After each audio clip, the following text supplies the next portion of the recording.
दोस्तों नमस्कार। तैयारी सीरीज़ में आपका स्वागत है। छत्तीसगढ़ के कुछ महत्वपूर्ण प्रश्नों का संकलन हमारा लगातार जारी है। पिछले कुछ वीडियोस में आपने देखा होगा और इसके पहले भी अगर आप प्लेलिस्ट में जाएंगे तो आपको छत्तीसगढ़ पर आधारित हमारे कम से कम 40-50 वीडियो हैं जो देखने को मिल जाएंगे। आप उनका लाभ ले सकते हैं अपनी तैयारियों के लिए और ये सीरीज़ हमारी जारी है। पिछले जो प्रश्न पत्र रहे हैं छत्तीसगढ़ लोक सेवा आयोग के हो या फिर व्यापम के हो, उन्हीं में से जो चुनिंदा प्रश्न है उनका संकलन है ये, ताकि आपको इस बात का अंदाज़ा रहे कि परीक्षाओं के जो प्रश्नों की प्रकृति है वो किस तरह की होती है। शुरुआत करते हैं आज का वीडियो। पहला सवाल है, परघौनी नृत्य किस जनजाति द्वारा किया जाता है? आपको जनजाति का नाम आइडेंटिफाई करना है। इसमें 4 जनजातियों के नाम दिए गए हैं, भूरिया, कंवर, माड़िया और बैगा। ऑप्शन ए में भूरिया है, ऑप्शन बी में कंवर है, ऑप्शन सी माड़िया है और ऑप्शन डी बैगा है। तो अगर मैं इसके चारों उत्तरों पर ध्यान दूं तो आखिरी उत्तर जो है ऑप्शन डी इसका करेक्ट ऑप्शन है। और मैं आपको बता दूं कि परघौनी नृत्य जो है वो बैगा आदिवासियों के द्वारा किया जाता है या बैगा जनजाति के द्वारा किया जाता है। ये उन्हीं के द्वारा किया जाने वाला नृत्य है। और अगर मैं मौके की बात करूं कि ये किस अवसर पर होता है तो ये विवाह के अवसर पर ये नृत्य किया जाता है। और विवाह के अवसर पर भी इसमें एक और चीज़ जान लें कि जब बारात आता है तो बारात के स्वागत के लिए ये नृत्य किया जाता है। तो बारात स्वागत, विवाह का अवसर और साथ में बैगा जनजाति, ये 3-4 पॉइंट्स हैं। आप चाहें तो इन्हें नोट कर लें, आपके रेफरेंस के लिए काम आएंगे। ये 3 बिंदुओं को आप इसके साथ नोट कर सकते हैं। अगला जो सवाल है वो है, छत्तीसगढ़ सरकार का हमर सुग्घर लइका ये अभियान किस से संबंधित है, किस चीज़ से संबंधित है, ये आपको आइडेंटिफाई करना है। ऑप्शन है इसमें खेलकूद, ऑप्शन बी है साइबर क्राइम, ऑप्शन सी है महिला सुरक्षा और ऑप्शन डी है कुपोषण। तो ये जो टाइटल है हमर सुग्घर लइका या ये जो स्कीम है, ये जो योजना है, ये संबंधित है दरअसल कुपोषण से। ऑप्शन डी आपका करेक्ट ऑप्शन है। ये इसकी शुरुआत अगर मैं बताऊं आपको तो 1 मई 2023 को इसकी शुरुआत हुई थी और इसकी जो शुरुआत है वो दुर्ग जिले से हुई थी। इसका जो प्राइमरी टारगेट था वो था कि इस जिले में 1800 करीब कुपोषित बच्चे थे। सर्वे के हिसाब से 1800 के करीब कुपोषित बच्चे हैं। एक सर्वे के मुताबिक ये जानकारी थी, सर्वे के अनुसार। और इनको ये चाह रहे हैं, सरकार की मंशा है कि इनको पोषित बच्चों की श्रेणी में ले आया जाए। इनको जो 1800 का डाटा इन्होंने बताया, इन कुपोषित बच्चों को पोषित बच्चों की श्रेणी में लाना, ये इसका प्राइमरी ऑब्जेक्टिव था। पोषित बच्चों की श्रेणी में लाना ये इनका प्राइमरी ऑब्जेक्टिव है। जिला स्तर पर यह अभियान शुरू किया गया था। हेपेटाइट टेस्ट के आधार पर बच्चों का ग्रोथ का प्रबंधन करना था और इसमें ANM, मितानिन, ये सब लोग जाकर के घर घर कुपोषण की श्रेणी की जांच करेंगे, हेपेटाइट टेस्ट करेंगे। हेपेटाइट टेस्ट साथ में इसके हम नोट करते चलें। हेपेटाइट टेस्ट के आधार पर ये काम पूरा होना था। हेपेटाइट टेस्ट, इस टेस्ट के बारे में आप और पूरी जानकारी इकट्ठा कर लें ताकि ये जो प्रश्न है इसके साथ इसको एक अलाइट कर लें तो आपकी जो तैयारी है वो पुख्ता हो जाएगी कि इससे जुड़ने वाले सारे प्रश्न जो है वो एक साथ आप हल कर पाएंगे। एक न्यूट्रिशन की तरह इसको जागरूक करके ये जो आंगनबाड़ी के कार्यकर्ता हैं, मितानिन है, ये सब जा कर के इसका जो कार्यक्रम है उसको संचालित करेंगे। कुल मिला के कुछ इस तरह का कार्यक्रम था। तो खेलकूद, साइबर क्राइम और महिला सुरक्षा, इन तीनों से इसका कोई लेना देना नहीं है। हमर सुग्घर लइका जो है वो कुपोषण से जुड़ा हुआ एक कार्यक्रम है। अगला सवाल यह है, छत्तीसगढ़ राज्य के विधानसभा भवन का नाम रखा गया है बिंदाबाई सोनकर, मिनी माता, सूरजबाई खांडे और रेखाबाई सोनकर। इनमें से किसके नाम पर विधानसभा भवन को रखा गया है, विधानसभा भवन का नामकरण किया गया है, ये आपको बताना है। और इसका जो सही जवाब है वो ऑप्शन बी है, मिनी माता के नाम पर विधानसभा भवन का नामकरण किया गया है। मैं आपको बताते चलूँ कि छत्तीसगढ़ राज्य जब बना तो पहली जो विधानसभा हुई थी यहाँ की, छत्तीसगढ़ राज्य की पहली विधानसभा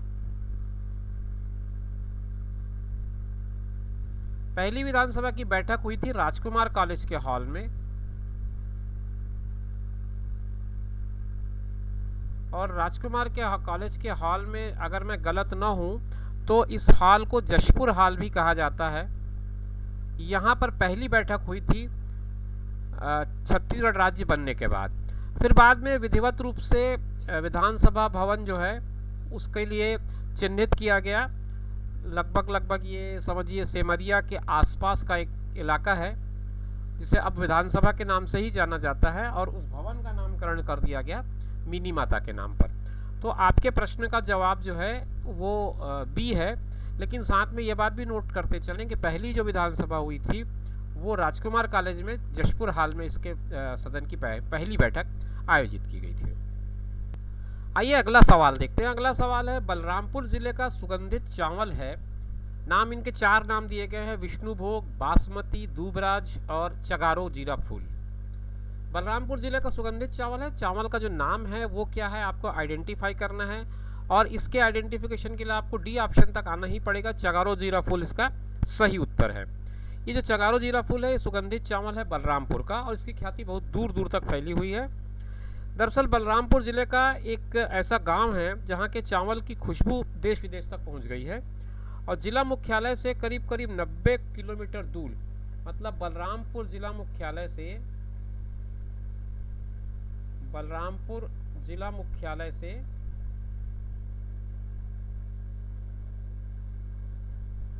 लगभग 90 किलोमीटर दूर शंकरगढ़ ब्लॉक है। शंकरगढ़ ब्लॉक, यहाँ पर एक गांव है जिस गांव का नाम है चंगारो। ये जो गांव है उसका नाम है चंगारो, और इस चंगारो में जो चावल है उसकी वैरायटी है जीरा फूल। तो जीरा फूल चावल की वैरायटी है जिसमें बहुत खुशबू होती है, और इसकी खुशबू जो है बहुत चर्चित हुई और देश विदेश तक इसका नाम फैल गया, और विदेशों में भी यहाँ से चावल जो है वो भेजे जाते हैं।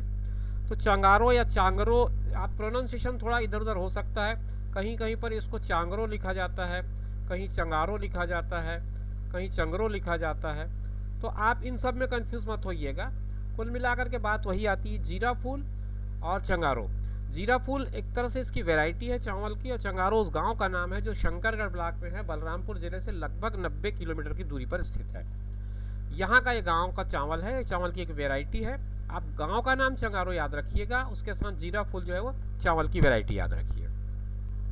अगला सवाल है, कबरा पहाड़ किस जिले में स्थित है? रायगढ़, जशपुर, सरगुजा और अंबिकापुर। 4 ऑप्शन है आपके पास। कबरा पहाड़ किस जिले में स्थित है ये आपको पहचानना है। सही जवाब इसका रायगढ़ है। अगर आप डिटेल जानना चाहें तो मैं आपको बता दूं कि रायगढ़ जिले से लगभग 8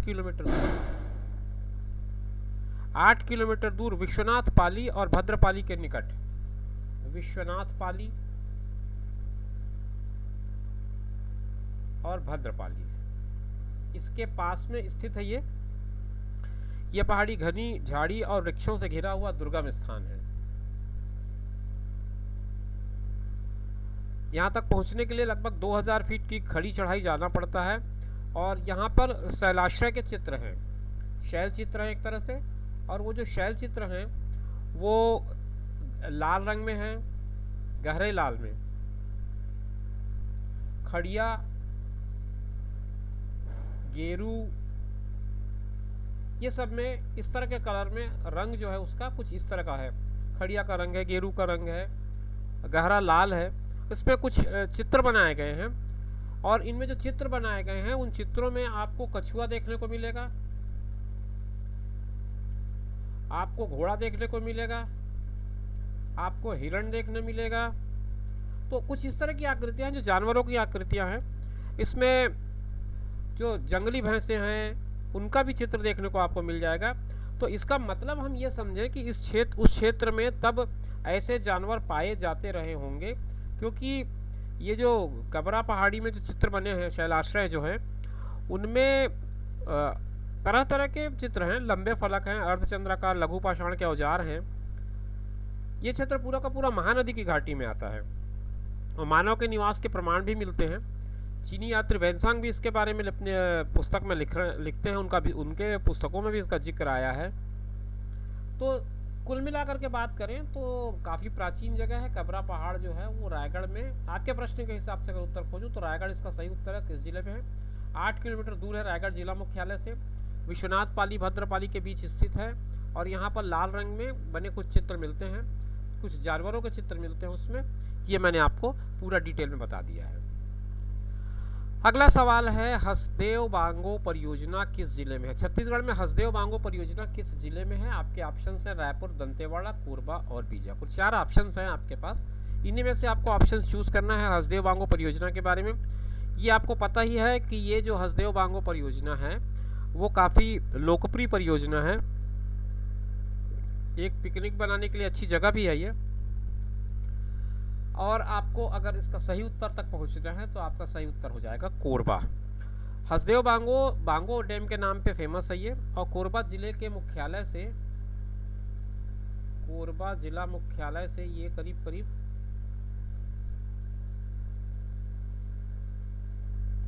50 किलोमीटर की दूरी पर है। हसदेव नदी पे बना है ये बांध। बांध का नाम बांगो है, बांगो डैम के नाम से फेमस है ये, और सबसे ऊंचा बांध है छत्तीसगढ़ का। छत्तीसगढ़ का सबसे ऊंचा बांध है।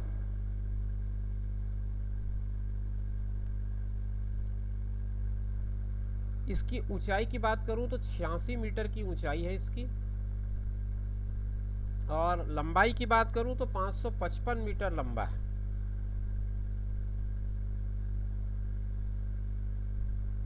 दोनों चीजें मैंने बता दी। कुल मिलाकर के 11 गेट हैं इसमें, और स्थापना की बात करूं तो ये बना था 1967 में। छत्तीसगढ़ की पहली ये मल्टी टास्क परियोजना थी, ये बहुउद्देशीय परियोजना की श्रेणी में आई थी पहली। और ये एक पिकनिक के स्पॉट के रूप में भी डेवलप कर दिया गया है। नौका विहार और ये सब सारी चीज़ें आजकल यहाँ पर होती हैं, लोग जाते हैं। तो कुछ तथ्य इसके साथ आप जोड़ते चलें, अपने नोट्स को बना रहे हैं अगर तो, कि ये हसदेव बांगो परियोजना से संबंधित तथ्यों पे आप गौर करेंगे तो 50 किलोमीटर दूर है कोरबा जिला मुख्यालय से, हसदेव नदी पर है, बांध का नाम बांगो बांध है, बांगो डैम। स्थापना इसकी हुई थी 1967 में। छत्तीसगढ़ के सबसे ऊंचे बांध के रूप में इसको जाना जाता है। इसकी हाइट जो है वो 86 मीटर की है। लंबाई की बात करूं तो 555 मीटर की है, और 11 गेट हैं टोटल इसमें। तो कुल मिलाकर के इतनी जानकारी काफ़ी है अगर आप बांगो परियोजना के बारे में कोई नोट्स बना रहे हो तो। जोगी बिठाई की रस्म बस्तर दशहरा में किसे कहा जाता है? ये बस्तर दशहरा के कुछ रस्मों से संबंधित सवाल है, और ये आप इसको, मेरी सलाह होगी कि बस्तर दशहरा का जब टॉपिक पढ़ें तो आप सारे जो वहाँ के स्टेप्स हैं, एक एक करके जो उसके चरण बनाए गए हैं बस्तर दशहरा के, उनको सभी को ठीक से याद करें, प्रॉपर उसका नोट्स बनाएं, क्योंकि हर स्टेप से जुड़ा हुआ कोई ना कोई एक सवाल अक्सर इन परीक्षाओं में पूछा जाता है।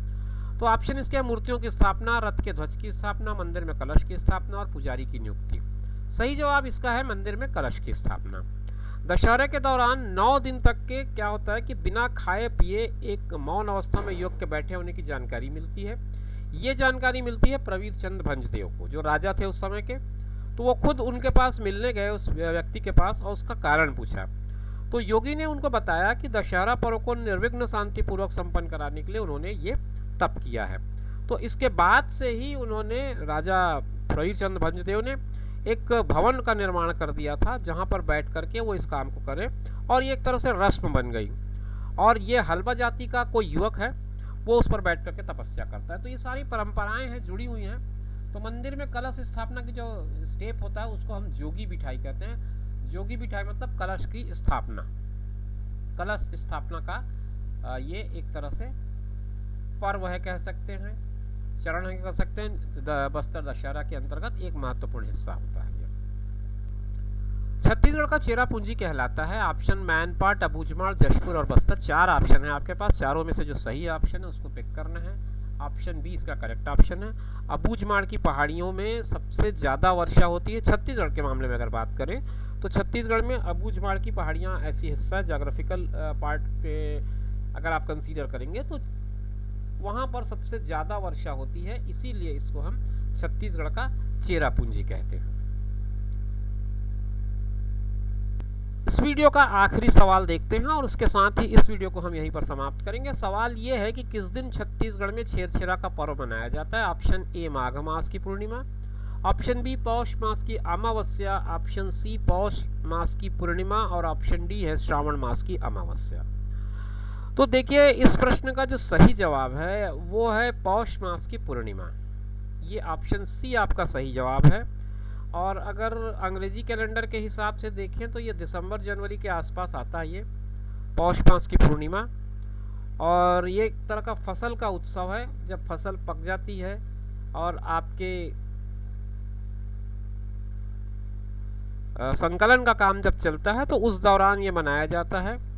और अगर इस साल की बात करूं मैं तो 2024 में ये आएगा 25 जनवरी को। 25 जनवरी को आएगा ये उत्सव इस बार। और छेरछेरा जो है वो धान की कटाई को समर्पित है। चावल छत्तीसगढ़ का महत्वपूर्ण हिस्सा है, तो चावल से और धान से जुड़ा हुआ ये पर्व है। और लोग इसको एक तरह से घर घर जा कर के छेरछेरा मांगने की एक परंपरा है। और छत्तीसगढ़ में ये बड़ा उत्साह से मनाए जाने वाले पर्वों में से एक है। तो मित्रों, ये थी आज की वीडियो जिसमें छत्तीसगढ़ सीरीज़ के एक और अंक को हमने डिस्कस किया। कुछ 8-7 सवाल थे जिस पे हमने बात की, अलग अलग पक्ष थे, अलग अलग बिंदुओं पर बात थी। कोई एक टॉपिक हम नहीं कवर करते। ये सीरीज़ जारी रहेगी। आपका कमेंट और आपका जो रिमार्क है वो हमारे लिए बहुत ज़रूरी होता है। आप ज़रूर इस पर कमेंट करें ताकि हम आगे के वीडियोज़ में उन बातों पर ध्यान दे सकें। फिर मिलेंगे। नमस्कार।